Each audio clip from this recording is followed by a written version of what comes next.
Hello. Hello.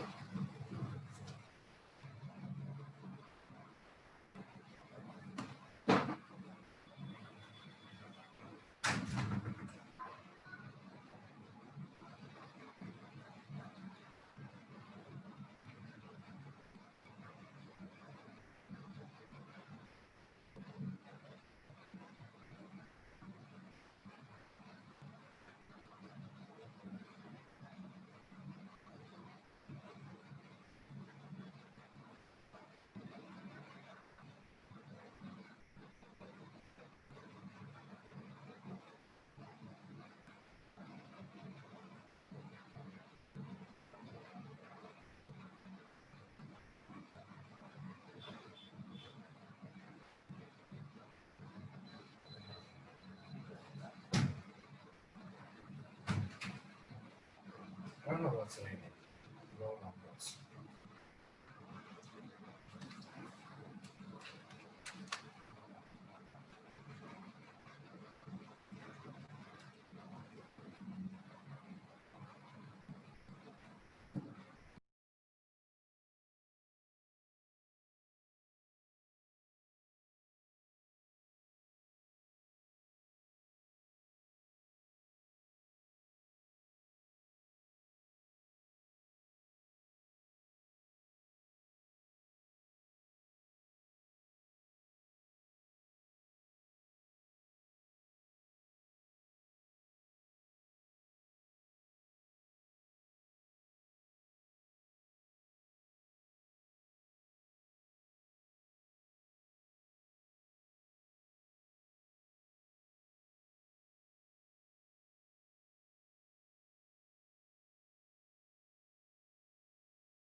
We'll just start when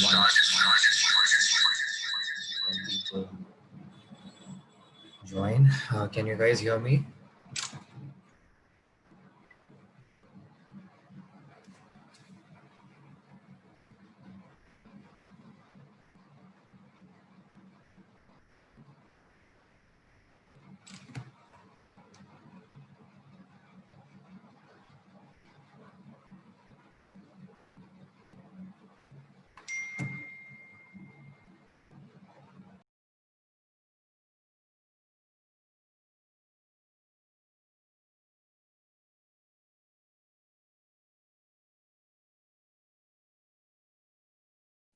Mm,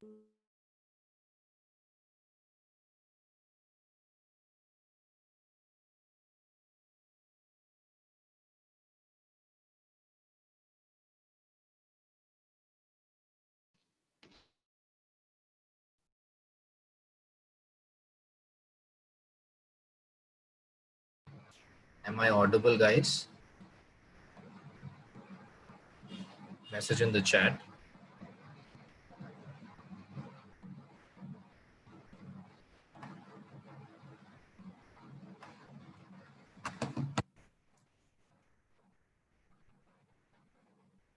Everybody can hear me, right?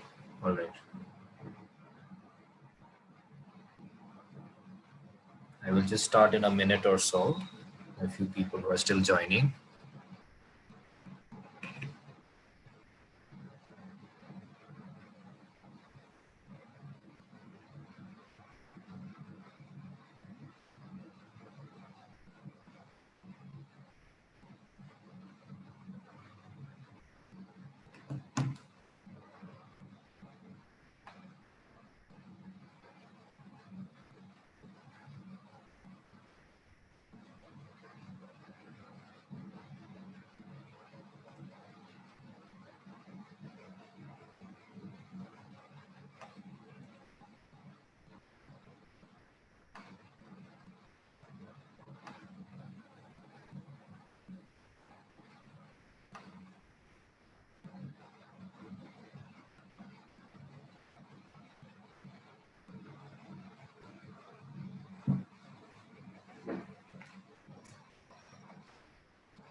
All right. So basically, you have uh, roughly any time left. It's almost the end of September and October, November, and just 15 days more for your exam. So it's very important that you plan these days in the best of manner and not waste your time, because this is the time which is going to decide your rank, not whatever you have read up until now. Whatever you've read, that's one part, and if you do not revise well and work on your weaknesses in these last 2.5 months, it's very difficult to crack the exam. So I'm just going to tell you a few tips how to organize your schedule right now, as well as how you need to tackle the mock exams and what you should be doing so that you get enough practice to tackle the mock exams.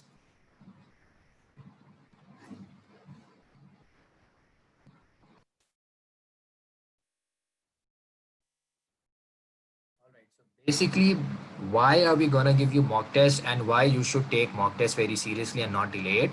It will help you understand where your weaknesses are, what MCQs you're making mistakes in, so that you read those bits and work on that. It's not just about MCQ weakness. It also tells you about whether you are not managing your time well, you're not reading the questions well, or it could be any reason. All of that helps you. I mean, you get all of that information when you start attempting mock tests. There is no secret to getting enough practice. You have to keep solving MCQs. You have to keep solving previous papers. You have to start solving mock exams. I mean, there are a lot of reasons why you need to attempt the mock exams. And whenever you're attempting the mock exam, you should attempt it very seriously. Sit for the complete 3 hours, even if you have finished the exam in 2.5 hours or whatever. You have to sit for the entire 3 hours and look at the screen. Some people cannot tolerate looking at the screen for long hours. That gives you practice as well. Then once you're done solving the exam, I mean, some people have the habit of changing the options. Don't do that. That's why I'm telling you, sit for 3 hours so that you get used to it, you get habituated to it. More the mock test you're going to attempt, more the chances you will perhaps finish the final exam in time. A lot of people, last time the paper was very lengthy. There were a lot of clinical based questions. It is not necessary that the same thing is going to happen again, but you cannot say. If the paper is lengthy again, you have to manage your time. You have to know how to read the questions. You don't have to read the same question again and again and again. You just have to pick those keywords and you will arrive at that diagnosis of that clinical scenario based question. You don't have to read it 10 times. If you've read your preparation well, if you just pick up those 3, 4 points, you can solve that exam, that particular question very easily. And at the end of the question, do read what it is asking, except or whatever, it could be which of the following is except. You have to read the question fully and not jump to the conclusion that I know the answer, I know the answer. Don't get too excited. And during these last 2.5 months, you have to make a list of the subjects you're good at, the subjects you're bad at. And if those subjects which you're bad at are very important, then you have to work at that. But working at those subjects doesn't mean that you start reading your textbooks. No, at this stage, you cannot be reading your textbooks. Even if you're reading the textbook, it has to just be for looking at the image-based questions or images wherever you can. And you just have to go through the points you have ticked before. That is the only purpose of referring a textbook right now. If you're going wrong somewhere and you have to read the concept, a small concept, just go read this textbook for that.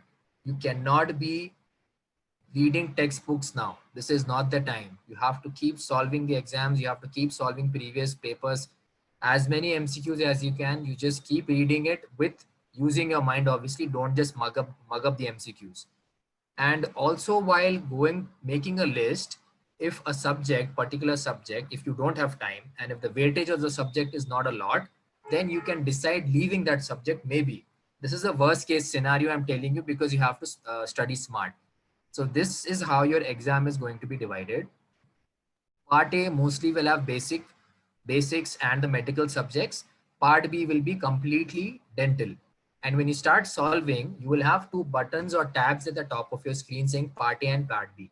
So if you're not good at medical subjects so much, don't attempt Part A and then you're going to waste your 2 hours, and then 1 hour you will start solving Part B. The part you're good at, you will not spend enough time and you'll make a lot of silly mistakes in Part B. That has happened with some students before. So if your Part B is strong, why not just attempt it quicker, finish it, because it weighs about 140 marks, Part B, which has the highest weightage. That is all of the dental subjects are important. Everything has 14 bits, 14 marks, except DADH. I mean, even DADH has 14, but that's oral histo 7 and oral anatomy 7 marks. Now, if you see in, let me see if I can draw.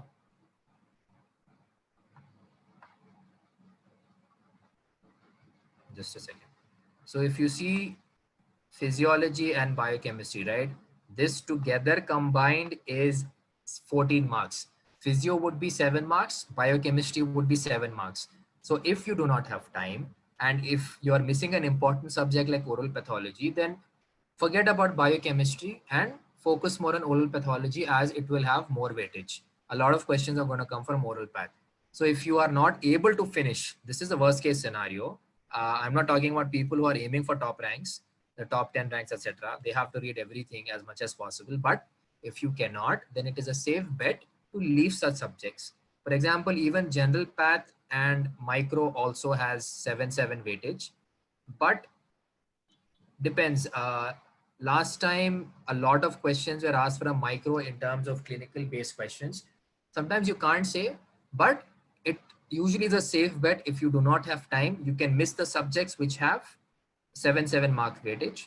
First one would be physio, biochem, each has 7. General path micro again has 7. All right. The remaining subjects have 14. Focus on anatomy, focus on pharmacology, medicine and surgery from part A. It's very important. Anatomy, you cannot miss. Pharmacology, obviously, it can be interrelated with general medicine. It can be asked in oral medicine, anywhere. Pharmacology is very important.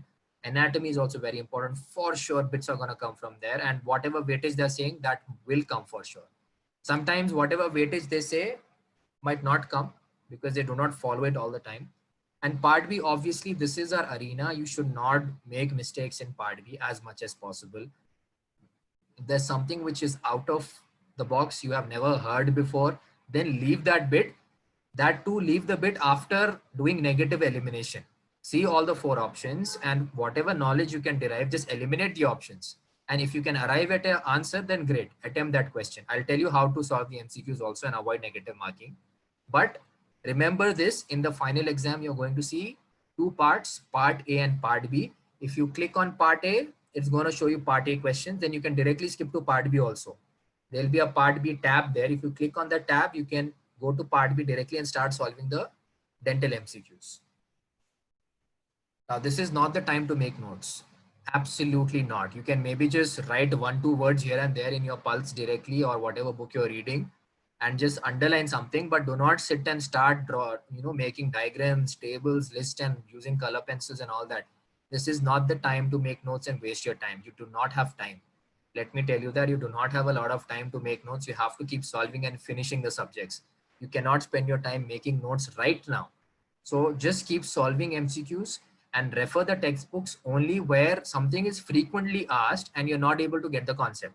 For such MCQs, you can refer the textbook or watch a video or whatever, ask your mentors, whatever, and then get it solved. This is not the time to make notes. I repeat, please fix this in your head. You're going to be wasting time and you won't finish your portion. You're going to take double the time to finish. First to make the notes, then other half then you will start solving MCQs. So you're going to waste a lot of time. And after every mock test, do not attempt, see your marks and finish with it. Assess where you're going wrong. Read those MCQs where you have committed a mistake. You have to work on your mistakes. Wherever you're going wrong, there's a reason why you have gone wrong. Either you have not read that well or you've never come across that bit. Read about that bit and everything related to that bit, not just that line. If a syndrome comes, they'll ask a part of that syndrome, but go ahead and read about the entire thing. What gene is involved in that syndrome? What are the features? What could be the radiological feature in that? So wherever you're going wrong, read about it and maybe a little bit of peripheral information, not too much in depth. Just a little bit, just keep touching bits like that. So after every mock test, assess wherever you're going wrong, which subjects you're weak in, then accordingly spend the rest of the days working on those subjects where you're making wrong, wherever you're making a lot of mistakes. You have to do a lot of self-analysis here. Now, how to tackle this negative marking thing? How many questions I should attempt? This is the commonly asked questions during the last month. Students come and ask me how many questions I should attempt. Now, when you attempt the exam, you will have three categories of questions, all right? The first category is the questions to which answers you are very sure of, all right? Attempt those questions blindly. But obviously, after reading the question properly, then attempt those questions. The second category is in which out of maybe negative elimination, you have arrived at two options, all right? Now you have a 50-50% chance of getting that question correct. You know that two options are absolutely wrong. The other two you are having question maybe because you're unable to recollect the value or whatever. Such questions you can take a calculative risk because there's a 50% chance of getting it right. See, if you get it correct, you get 4 marks. If you get it wrong, you'll get -1. That's 1/4 mark is going to go. So do not be too hesitant when you know that two options may say something might be correct. All right. Now, next category is questions where you're absolutely not sure of what it is. You have never heard of it. And even after doing negative selection, after eliminating the options, also you're not able to derive at a proper answer. Such questions, leave it. This is not MCET where you're marking in the OMR sheet dot, third option, fourth option, fifth option. Just a second. 1 second.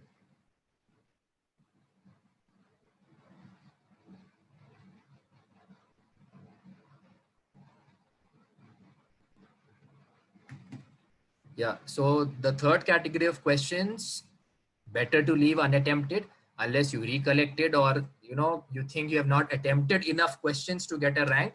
In such cases, consider category 3 or else number 1, though you have to attempt, obviously. Nobody will know the answer and not attempt. Second category is where you need to be very smart.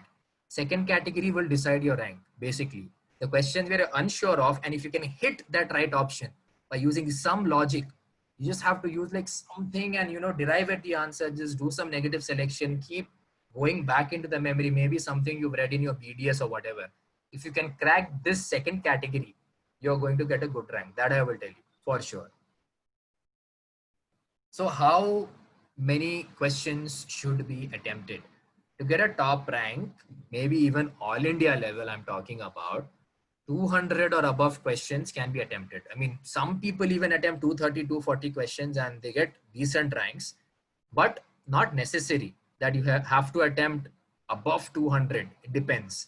It very much depends on the toughness of the paper, how tough it is, how complex the questions are, whatever. But to get a decent rank, at least 150 to 180 questions have to be attempted. If you're looking for qualifying, then I mean, it depends on you how many you need to attempt.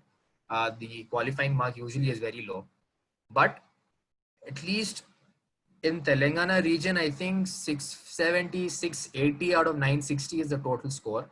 You can do the math, how many they might have done wrong and how many is needed, how many correct answers are needed to get that score. But if you're looking for an all India rank, then 200 above you have to attempt usually.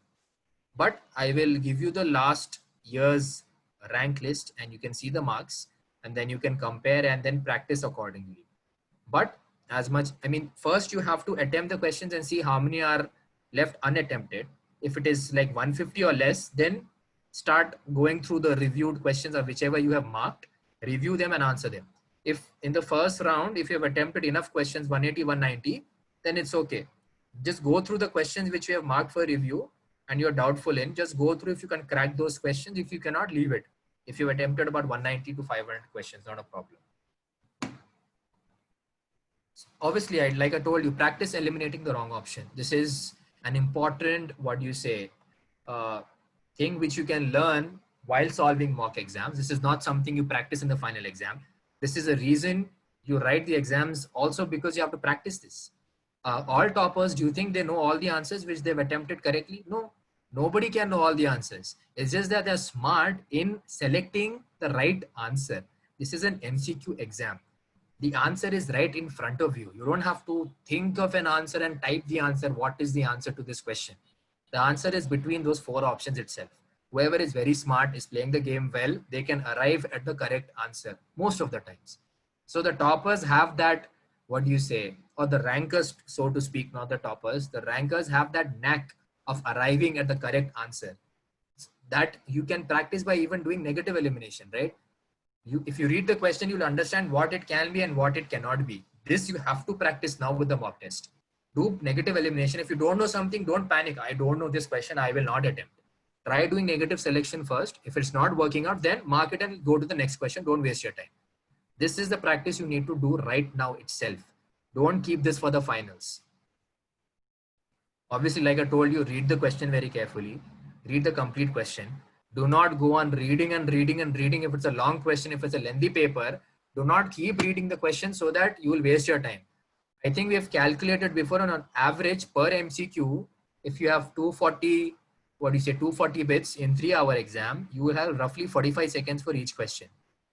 So, I mean, maybe easy questions you'll answer quicker, but if it's a lengthy question, you might need some time. But do not keep reading the question if it's a lengthy question and wasting your time. Because if you answer a tough question correctly, if you answer an easy question correctly, you're still getting 4 marks. For answering a tougher question, you're not getting 10 marks. So keep that in mind and prepare. All of the above option. So when you see all of the above as one of the options or the fourth option, then just try to see if at least 2 of the remaining 3 options are correct or not. At least if you know that more than one option is correct, then you can blindly mark the all of the above option. Because obviously if 2 are correct, all of the above has to be the correct option. There's no other way for it. So you have to be smart in solving such questions also. All of the above or none of the above is sometimes very tricky. For none of the above, you need to have knowledge about the question. But all of the above, if you know at least 2 options are correct, you can blindly solve that. Be updated. Read about corona. In AIMS exam, they've asked something about corona. I think even in the exam we conducted, we've given one question on that. There's a key correction for that. Anyways, in community, they keep asking World Health Day. So if you keep solving previous year papers, you will see a pattern of few questions they keep asking. All right, which is related to current affairs, whatever. So World Health Day of 2020, 21, whatever, just make a note and don't get confused. Read up something about corona, the PP, how, I mean, you can kill corona, whatever, blah, blah, blah, blah, blah. All those things you need to be updated about. Now, do not change the option. This is something which I keep yelling and telling my students not to do, but some still do that. Usually the first option which comes in your mind is the correct option. All right. Because you've read something and your mind directly goes for that option. So whatever the option you choose first is usually right. Unless and until you know for sure after thinking, you think that no, this is not the correct answer. I just recollected that the other option is the right answer. Only in such cases are you going to change your option. Just because you have finished the exam earlier, you have half an hour maybe. That doesn't mean you go and review the questions which you were sure about and keep on changing the options. You will lose about 20, 25 bits like that. A lot of students have done that. I've seen that over the years, and it is frustrating for them and for me that they just lose the seat by doing this foolish act. Do not change the options unless and until you're very sure. You recollected that yes, the other one is the right one. I made a mistake or I didn't read the question properly. You are not going to change the option. Promise this to yourself, like seriously. So solve the previous year papers. Repeats can be asked directly, or like all the four options can be the same. The question can be the same, or they can tweak the question. They can change the pattern in which they are asking, but the answer will still be the same. The options might be different. So repeats can be asked directly or indirectly. Neeraj Wadhwan mein you have the previous year papers. So you can solve Neeraj Wadhwan. The synopsis is great. A lot of questions have been asked in NEET. I've seen the paper. I've seen Neeraj Wadhwan synopsis. You know, the site of injection in adults or blah, blah, blah for vaccine, all of that. It is there in Neeraj Wadhwan synopsis. For many subjects like Perio and all, the synopsis is not that great in Pulse. So, but if you are not able to finish Pulse itself, then I would not advise you to go for Neeraj Wadhwan. But if you have mastered Pulse a little bit, or if you've read it once or twice, then start solving Neeraj Wadhwan. And whenever you have some time and you feel some line is important, they've given in caps or they're bolded in Neeraj Wadhwan, go through that. If you have time, why not? Just go to the synopsis quickly. Don't waste so much time there also. But those will be asked. So Neeraj Wadhwan, I feel, is an important book. The synopsis is important. So do refer that whenever you have time. I've said this a lot. Now, any doubts you have from your side, because once we are done with the module 4, you will have roughly around 69, 68 days to revise all the subjects again. We are trying to make the schedule again. And even if we kind of finish it within 40, 44 days, you'll just have about 20, 25 days left for your finals.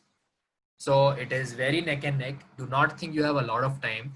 And once you're done with module 4, you will barely have any time. You have to slog. So 10 to 14 hours every day you have to study. You can take breaks in between, but at least you have to be with the book the whole day after module 4. That then only can you finish the portion in time and revise. If you've read something and you have not revised, you are not going to remember.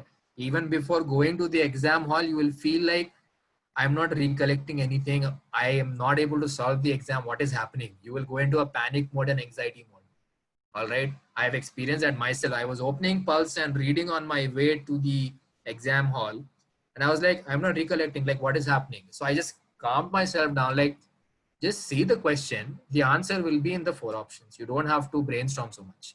It will come to you naturally in the exam. Just be calm.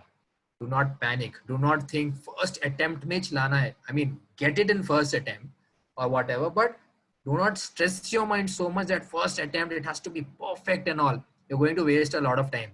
Smart study, smart study, smart study, right? Even by doing smart study, somebody can get a seat. Some people, by doing a lot of hard work and studying for 18 hours a day, also might not get a seat, right? It's about smart study. It's about presence of mind during the exam. Maybe you have done brilliantly in the grand test and the mock test. On the final day, you have not done well. It could be because of multiple factors. You were anxious, you did not read the questions, you were not exposed to the atmosphere of the exams, whatever, or you did not know how to properly select the options in an online exam. So that is the reason I'm also telling, attempt the AIMS exam. It is, it at least, you know, remove the jitters from your body of the final exam. If you attempt something before, if you faced something before, it's not going to look too new for you in the final NEET exam. That is the reason I'm saying, everybody, please don't think ki AIMS ka exam ka fee is so much. Just attempt it. Trust me, it is going to help you a lot. I had attempted AIMS exam before my final exam. It helped me a lot. And my center was the same in the final NEET exam. So it was nothing new for me. I literally knew the place also. So my anxious levels dropped down dramatically because I faced an exam before the final NEET exam. After doing so much preparation, directly you cannot go for the finals, right? There should be something of that sort, that atmosphere, the feeling of students around and that feeling, you know, everybody is nervous. That experience you need to have once. So that is why I'm saying attempt AIMS exam. The previous session you attempted, you did not read well, you did not revise well. So It's still not the same, but better than, I mean, still better, but do attempt this exam. Any questions you guys have from your side, please hit me up on WhatsApp. If you know anybody who wants to attempt grand test and they don't have the login ID, please approach me. I will give you the login ID for attempting the grand test also and the cumulative exams. Any doubt you have, message me. If you want to call me, clear your doubts. Do not hesitate. If you're studying well and for a few days you were not able to study, hit me up immediately. Do not wait for 1-2 months and then tell me, sir, I did not prepare at the end. I was distracted, I was anxious, I left the preparation. Please don't do that. Immediately at the sign of disinterest or you're going off path, immediately contact me. All right, if you need motivation classes, I'll give you. I'm buckling up. I'm working hard as much as I can. I'm going to push myself even more so that you guys get good quality exams, and I'll see what I can do every day in the discussions. I'm planning something and we're going to make the schedule for the upcoming 2 months. Once your module is done, we're going to have the schedule placed up. And once you see that, trust me, you're going to feel anxious because the time you have is not a lot. You should take enough stress so that you start reading, not so much stress that it prevents you from reading. All right.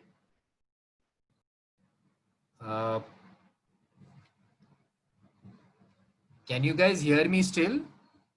Somebody messaged me saying they can't hear me. So how to use mark for review option in final exam? Like after marking, should we save all options at the end or leave them as such? Hence mark for review is considered for evaluation. So if it's a question you absolutely don't know of, just mark it for review without selecting any option. All right. Just a second, sorry.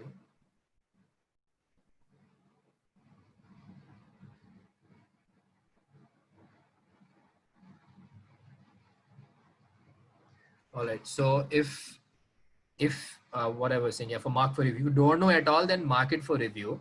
If you have 50-50, you have confusion between two options, then mark it, mark the bit and mark for review. Don't just put a doubtful mark there and leave it. But obviously, if the exam time finishes, that will be considered for evaluation. So be very careful. If you have no idea about it, do not attempt it. If you have some idea, then attempt it and mark it for review. You have to be smart in that. Sir, how to go with volatile subjects? Please guide. Now, for volatile subjects, uh, in the next phase, you will barely have time to do that. But I mean, half an hour you can read every day some volatile subject for like pharma, anatomy, and all of that. But we are going to have another revision that may last for about 40-45 days. The second revision, in that phase, read the subjects once, then you will be left with around 20-25 days. All right.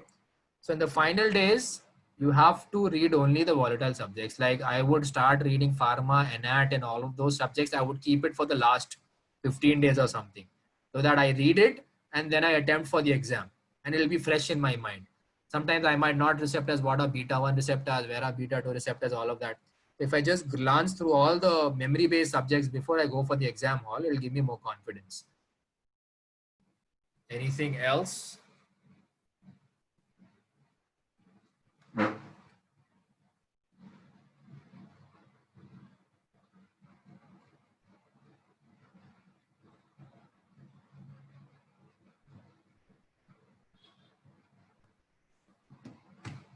Any doubts you guys have from your side? Okay, you guys can message me. Study well. I will be in touch again. Do not lose focus. It is possible. Keep working hard. Don't think so much about the result. Just finish and focus on finishing the portion and syllabus as much as you can. Remember that other students are also humans and students. They will also make mistakes. They are also on the same board. They're not superhuman beings. Even they are going to screw it up. Yes, I will be doing some discussions. I cannot be having all the discussions of the mock exams. The cumulative exams, we will be having discussions soon. But for the mock exams, we can't have the discussions every day. I'll see if it's possible because it's, I mean, all the subjects will be there. So it will be difficult to get the lecturers from the particular subject. I'll only have to discuss with you guys. I will see. Sir, if I read something today and solve MCQs nicely, I read another subject next day, I tend to forget what I read yesterday. How to keep revising that? This usually happens when you're not, I mean, when you keep changing the subject every day, you don't know what you're reading. Like if I've set my mind that I'm going to read oral path for 3 days, then, I'll be like, okay, I read oral path. Maybe that bit was from that, or that, concept was from that subject. If I keep shifting here and there, my mind will also not know what I was reading. It's going to be all completely haphazard. So I would personally not mix up a lot of subjects together. One day this, one day that. I would take a subject, finish that perfectly, then move on to the next, so that I'm thorough with that subject. I do not like keep continuously changing the subject every day or every half day. That's not advisable unless there are interrelated topics. I would not advise to keep changing the topics every day, because you're not going to remember from where you read it. You're going to be confused a lot.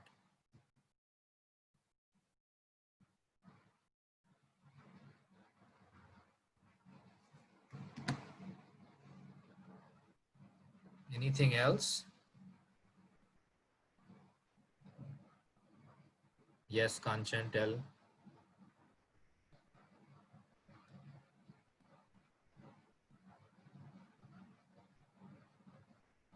How many rounds of revision? Okay, for example, now we have module 4, right? So I've given spaces in between so that you can revise. And you have 2 days revision at the end, 3 days revision.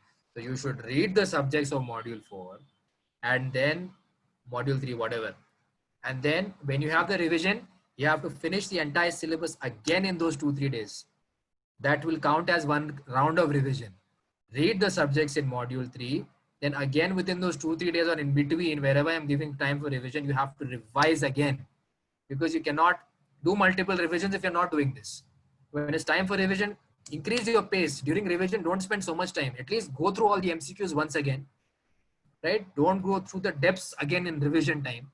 So once you finish something, before attempting the exam, mock exam for the module 3, 4, whatever, revise quickly, go through all the bits again, wherever you're going wrong. You have to revise. This is how you increase the number of revisions. You can't read only one time and then attempt the exam. Focus on revision. The more you revise, the better marks you're going to get, the less confused you're going to be in the final exam. Tips for first time reading students. First time reading students, I would advise you to solve previous NEET papers and solve pulse as much as possible and attempt the exams.